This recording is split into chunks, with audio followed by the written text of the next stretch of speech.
بسم الله الرحمن الرحيم.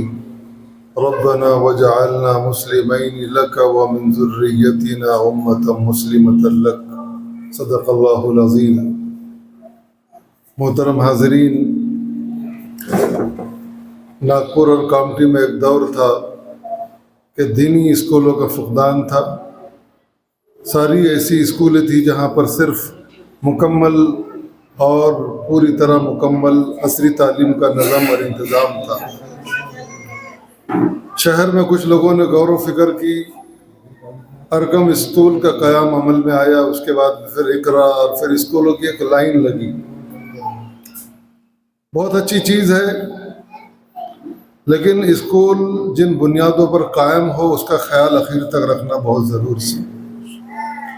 ورنہ ہوتا کیا ہے، اسکول کا قیام تو یہ ہے کہ عصری تعلیم میں پختگی پیدا ہو.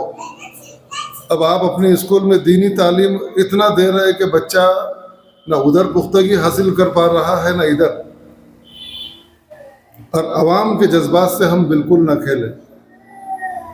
اسکولوں کے اندر دینی تعلیم کا نظام مکتب کے مقابلے میں بہت اچھے انداز میں ہو سکتا ہے. مکتب میں بچہ پابندی سے نہیں آتا ہے، کبھی نہ کبھی آج امی نہیں ہے گھر پر، یا کبھی کسی کے ہاں کوئی پروگرام میں چلے گئے، تو اس سے بچوں کا مکتب میں تعلیمی نقصان دینی بہت ہوتا ہے. لیکن اسکول میں سمجھتا ہوں کہ اگر ایک گھنٹہ ایک پیریڈ اگر دینی تعلیم کا رکھا جائے شروع سے، اور باقی ہمارا پورا فوکس جو ہے عصری تعلیم پر ہو، اس میں کمزوری نہیں آنی چاہیے. ورنہ ہم شہر میں دیکھ رہے ہیں لوگوں نے جذبات میں اسکولوں میں ڈالا، لیکن انہوں نے اپنے اسکول کو مدرسہ بنا دیا. ایک اسکول ہمارا ناگپور میں ایسی ہے، صبح تقریباً 20-25 حافظ وہاں جا کر بچوں کو حفظ کرا رہے. بھائی اس کے لیے مدرسے ہیں. مدرسہ عصری تعلیم کی طرف دھیان دیتا ہے، لیکن اس پر اتنی توجہ نہیں رکھتا ہے کہ ہماری دینی تعلیم متاثر ہو. ہم مدرسوں میں دینی تعلیم پر پورا فوکس کرتے ہیں کہ دینی تعلیم میں کمزوری نہ آئے، بچہ بہترین حافظ بنے اور بہترین عالم بنے. لیکن چونکہ عصری تعلیم ہماری دنیاوی ایک ضرورت ہے، اس کو بھی پورا کرنا ہے. وہاں پر ہم یہ کرتے ہیں، اسکول میں یہ ہو کہ اگر انگلش میڈیم اسکول کھل رہا ہے تو اس پر ہماری پوری توجہ ہو کہ بچے اس میدان میں ناکام نہ ہو. نہ ہوگا یہ ایک وقت آئے گا کہ بچوں کو داخل کرنے والا آپ کے اسکول سے بدزن ہوگا، اور پھر اٹھا کر اپنے بچوں کو ایسے اسکولوں میں ڈالے گا جہاں پر دین کا تو کوئی نظم نہیں ہوگا، لیکن عصری تعلیم کا معقول نظم ہوگا. ایسا ہو رہا ہے. لوگ اپنے بچوں کو نکال کر پھر شہر میں بڑی بڑی جو مشنری اسکولیں ہیں وہاں پر ڈال رہے ہیں. بہرحال ہم اپنے اسکول کے مقصد کو مد نظر رکھیں. دینی تعلیم بہت ضروری ہے، لیکن مکتب کی جو تعلیم ہوتی ہے وہ فرض عین ہوتی ہے. مفتی سید رحمۃ اللہ علیہ کے بقول مکتب میں جو تعلیم دی جاتی ہے اس کا جو درجہ ہوتا ہے فرض عین کا. اس میں آپ بچوں کو بہترین قرآن پڑھانا سکھا دیں، لیکن ایک ترتیب ہو. KG1 میں دینیات کا کتنا نصاب ہو، 2 میں کتنا ہو، 1 میں کتنا ہو. ایسا اگر آپ کی اسکول آگے بڑھے اور اللہ تعالیٰ اس کو خوب بڑھائے، 10ویں تک آپ کا بچہ اسکول میں دین کی بنیادی ضروریات کو، دینی معلومات کو حاصل کر لے اور دیکھ کر وہ بہترین قرآن پڑھنے والا بن جائے. اور ہماری بس آخری درجے میں کوشش ہو کہ کم از کم بچہ سورہ یاسین، جن صورتوں سے حضور کو زیادہ لگاؤ تھا، سورہ یاسین، سورہ ملک اور کچھ نماز میں پڑھی جانے والی صورتیں بچوں کو حفظ یاد ہو جائے، لیکن ناظرہ ان کا تجویز سے ہو. لیکن ہماری اسکول کی تعلیم اس کی وجہ سے متاثر نہیں ہونی چاہیے. اس طرح ہم کو نظام بنانا ہے. باقی یہ ہے کہ ہمارے اسکول کا نام کتنا ہی ہم بلند رکھیں، لیکن آپ کی اسکول آگے بڑھے گی تعلیم کی بنیاد پر. آپ پریشان ہونے کے بجائے تعلیم کو مقصد بنائیں اور اس پر پوری توجہ لگا دیں کس طرح بچوں میں سدھار نکھار پیدا ہو. ایک وقت آئے گا کہ لوگوں کا ایک ہجوم ہوگا آپ کی طرف، آپ کے اسکول میں بچے بہت آئیں گے. اور اگر ہم تعلیم پر دھیان دیے بغیر پریشان ہو کیسے ہوگا، کیا ہوگا، کچھ بھی نہیں ہوگا. آپ پھر ہمیشہ پیچھے ہی جاؤ گے. ہمارے مدرسے میں ہمارے استاد تھے حافظ سعید یاسر رحمۃ اللہ علیہ، صدر مدرس تھے. وہ بڑے پریشان رہتے تھے کیونکہ ہمارا جو ادارہ ہے وہ ندوہ سے منسلک ہے کہ بھئی کیسے بچے عربی درجات میں آئیں گے. میں ان کو بولتا تھا حافظ صاحب دیکھیے ہمارا ناگپور شہر ایک زمانے سے علماء دیوبند سے جڑا ہوا ہے. اور لوگوں کا ایک مزاج ہے کہ بچے دیوبند جاتے ہیں، ندوہ کی طرف جانے کا مزاج کم ہے، لیکن ہمارے پاس میں جتنے بچے پڑھ رہے ہیں ہم ان کو اتنی مضبوط تعلیم دیں اور وہ آنے کے بعد میں اپنے آپ کو عوام کے سامنے پیش کرے تو لوگ بولیں گے یار یہاں پر بھی تعلیم اچھی ہوتی، پھر اس طرف بھی رخ کریں گے۔ اور اگر آپ پریشان ہوتے رہو گے اور اس کے لیے کوئی کوشش نہیں کرو گے تو پھر ہمیشہ پریشان رہو گے۔ ہم اگر چاہتے ہیں کہ ہماری اسکول ترقی کرے، حالات تو آتے ہیں، حالات ہم کو کچھ سبق بھی سکھاتے ہیں، اس سے پریشان ہونے کی قطعاً ضرورت نہیں۔ ہم اپنے کام پر نظر رکھیں، انشاءاللہ ہم آگے ہر حال میں بڑھیں گے، لیکن یہ ہے کہ ہم مقصد پر پوری نظر ہو ہمارے، پڑھانے والے بڑی ایمانداری سے پڑھائیں۔ سرپرست لوگ بچوں کو آ کر چیک کرے، یہ نہیں کہ بس ٹیچر نے ان کے ہاتھ پر 3-4 اسٹار لگا دیا تو بس اسی میں خوش ہو، نہیں بھئی یہ اسٹار لگے اس کے اسباب کیا ہے بھی یا نہیں، بس ایسے ہی لگا دیا۔ اگر ماں باپ خوش ہوتے ہیں اور دیکھتے کچھ آتا ہی نہیں بچوں کو، اسٹار اگر 5 ہے تو کس بنیاد پر ملا اس کو چیک کرو، پڑھنا آتا نہیں آتا تو استاد سے رابطہ کرو، بھئی آپ نے اس کے ہاتھ پر 5-6 اسٹار لگا دیے، اس کو خوش کرنے کے لیے لگائے کیا ہے، اس کو تو کچھ آتا ہی نہیں پڑھنا۔ تو یہ دونوں طرف سے اگر محنت ہوگی تو انشاءاللہ ادارہ آگے بڑھے گا۔ اور ہم یہ کوشش بھی نہ کریں کہ کم سستی تعلیم ہو، تعلیم پر جتنا ہمارا پیسہ خرچ ہوگا تعلیم اتنی اچھی ہوگی، ورنہ پیسے کم رکھو گے سستے ٹیچر آپ کو رکھنا پڑے گا۔ سستے ٹیچر خراب تعلیم، مہنگے ٹیچر اچھی تعلیم، پڑھانے والوں کو اچھی تنخواہ دو تاکہ وہ محنت سے پڑھائے، ورنہ کم تنخواہ میں کچھ نہیں ہوتا ہے۔ ہمارے مدرسے میں ہم دوہر کے بعد میں 3 گھنٹے اصلی تعلیم دیتے ہیں۔ ایک ایم آئی شیخ صاحب کر کے جو کلاس 1 آفیسر ہے، یعنی ایریگیشن ڈپارٹمنٹ کے چیف انجینئر، بڑے مخلص آدمی ہیں، جعفر نگر کے مکتب کا پورا نظام دیکھتے ہیں، یعنی ایک دنیا دار آدمی، لیکن اللہ نے ایسا بدلاؤ لایا ہے وہ پورا نظام دیکھ کر بہترین مکتب چلتا ہے جعفر نگر میں۔ مدرسے کا عصری تعلیم بڑی فکر سے دیکھتے، کوئی تنخواہ نہیں، بالکل بے لوث خدمت کرتے ہیں۔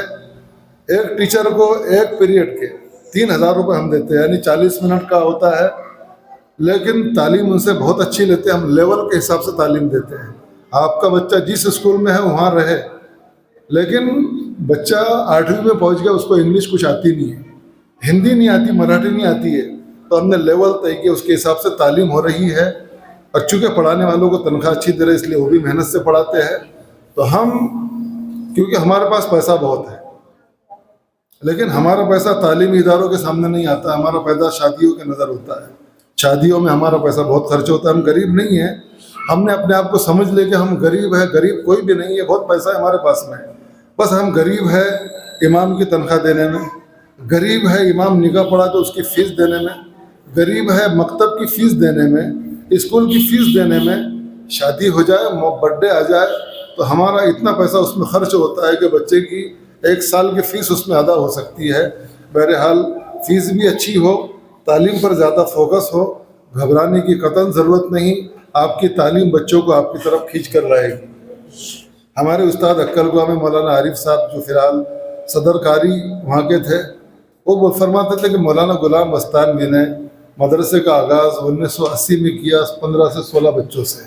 ایک جیسے آپ بیٹھے ہیں، اس سے بھی کمزور جگہ تھی وہاں، مکرانی فلی ہے، میری تعلیم چونکہ وہیں پر ہوئی ہے، بہت مختصر جگہ تھی، لیکن مولانا کا حوصلہ بہت بلند تھا، جذبات بہت بلند تھے۔ انہوں نے کام شروع کیا، پیچھے انہوں نے دیکھا نہیں، قرآن کو انہوں نے مقصد بنایا کہ قرآن کی تعلیم مدرسوں میں تجوید کے ساتھ عام ہونی چاہیے۔ جب قرآن پر انہوں نے دھیان دیا تو مہاراشٹر میں جتنے مدرسے چلتے تھے وہ مدرسے خالی ہونا شروع ہو گئے، مدرسے میں تعلیم ہی نہیں تھی، بس حافظ بن رہے، تجوید کا کچھ پتہ نہیں، مدرسے خالی ہونا شروع۔ علماء نے اعتراض شروع کر دیے، مولانا نے ان کے اعتراض کا کوئی جواب نہیں دیا، ہم کو کام کرنا ہے۔ ہمارا مقصد یہ نہیں ہے کہ مدرسے بند ہوں، ہمارا مقصد یہ کہ ہر مدرسہ اپنی تعلیم کو سدھارے۔ الحمدللہ ایسا ہوا کہ آج مدرسے کے مکتب تک کے لوگوں نے اپنی تعلیم کو سدھار لیا ہے، یہ برکت ہے اسی کی، اور انہوں نے پھر اسی وقت سے عصری تعلیم پر بھی دھیان دیا ہے۔ بچوں کی تعداد ہر سال 20 سے 40 ہوئی۔ میں جس وقت عکل گوا پڑھنے کے لیے گیا تو 160 بچے وہاں پر تعلیم حاصل کرتے تھے۔ 7 سال کے اندر بچے تقریباً 2000 بچے تعلیمیت میں دینی تعلیم میں آ چکے تھے۔ پھر عصری تعلیم کا انہوں نے نظم کیا ہے۔ تو ہماری تعلیم جو ہے ہماری دعوت ہے، تعلیم اچھی دینا ہے، پر بچوں کو دینی تعلیم بقدر ضرورت اتنی اچھی ہو جیسے مکتب میں ملتی ہے، تو ان کا یہ وقت بچے گا، یہاں کے بچوں کو پھر مکتب میں جانے کی ضرورت نہیں پڑے گی، ورنہ بچہ آپ کے اسکول میں بھی 1 گھنٹہ پڑھ رہا ہے، پھر مکتب میں الگ ٹائم دے رہا ہے، اس کا ٹائم ضائع ہو رہا ہے۔ ان کو یہاں پر 1 گھنٹے میں ایک کلاس میں 20 بچے ہو، اجتماعی تعلیم 20 بچوں کو بھی آدمی کور کر سکتا ہے 40 منٹ میں، بلکہ 30 بچے بھی ہو تو کور کر سکتا ہے جب تعلیم ایک ساتھ چلتی ہے۔ ہمارے مدرسوں میں ایک کلاس میں 30 بچے ہوتے ہیں، ناظرے میں 30 بچوں کو ہم 40 منٹ میں کور کرتے ہیں، اس کا ایک سسٹم ہے، نظام ہے۔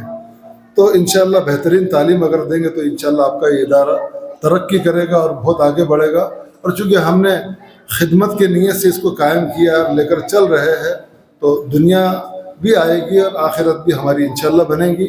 آئندہ دینی تعلیم کے اعتبار سے اگر مشورے کی ضرورت پڑے زاہد بھائی رابطہ کریں گے تو انشاءاللہ ہم اس کے لیے حاضر رہیں گے۔ اللہ تعالیٰ اس ادارے کو یعنی خوب ترقی دے، لوگوں کے جو جذبات ہے اللہ تعالیٰ ان کے جذبات کو پوری طرح کامیاب کرے، سرپرستوں کو اللہ تعالیٰ پوری طرح یعنی چوکنا رہنے کی توفیق عطا فرمائے، دینی تعلیم کے لیے بھی ہم فکر مند رہے اور دنیاوی تعلیم کے لیے بھی فکر مند رہے۔